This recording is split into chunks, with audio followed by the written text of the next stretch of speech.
Pelaksanaan pemberlakuan pembatasan kegiatan masyarakat level 4 di Banjarmasin kadang hanya berdampak pada sektor ekonomi namun juga menjadi kendala bagi dunia pendidikan. Seluruh universitas yang berada di wilayah Banjarmasin pun harus mematuhi peraturan penerapan PPKM yang dilaksanakan oleh pemerintah daerah, yaitu dengan melakukan proses pembelajaran sistem daring.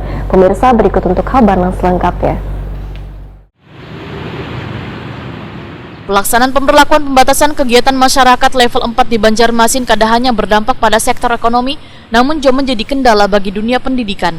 Seluruh universitas yang berada di wilayah Banjarmasin pun harus mematuhi peraturan penerapan PPKM yang dilaksanakan oleh pemerintah daerah, yaitu dengan melakukan proses pembelajaran sistem daring. Ketua STI Indonesia Banjarmasin, Dr. Yanuar Bahtiar SEMSI Waitakoni Prima TV, Baisukan Jumat 27 Agustus 2021 memadahkan, sebagai salah satu perguruan tinggi yang berada di Banjarmasin, STI Banjarmasin akan turut serta mematuhi peraturan pemerintah dalam pelaksanaan PPKM level 4 ini dengan proses pembelajaran secara daring sebagai upaya mendukung pemerintah untuk memutus mata rantai penyebaran COVID-19.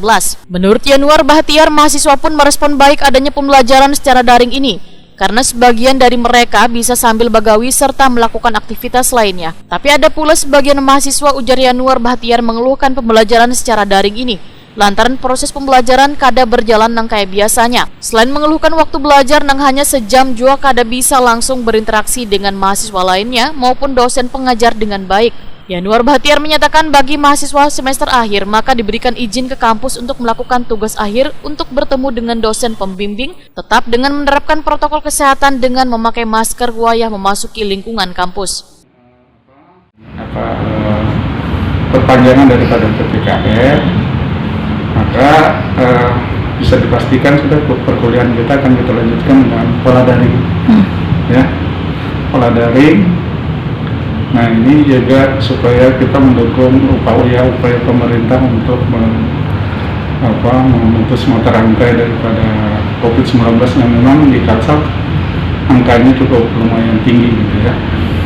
Nah, kami setiap ada keputusan dari pusat ataupun dari daerah yang memang mengeluarkan itu untuk kepentingan atau kemaslahatan daripada warga kampus khususnya, kami selalu mengacu ke aturan tersebut, sehingga dengan diberlakukannya perpanjangan PPKM ini kami tetap melakukan perkuliahan dengan cara daring.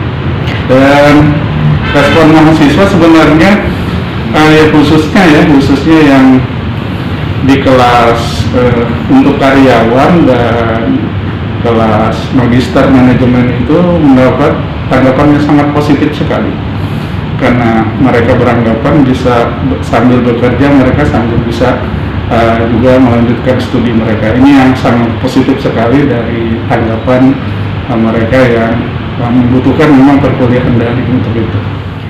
Yanuar Bahtiar menambahkan seberatan dosen maupun tenaga pembantu pengajar di STI Banjarmasin telah bervaksin, sehingga mahasiswa akhir kada perlu khawatir untuk melakukan tugas akhirnya untuk datang ke kampus.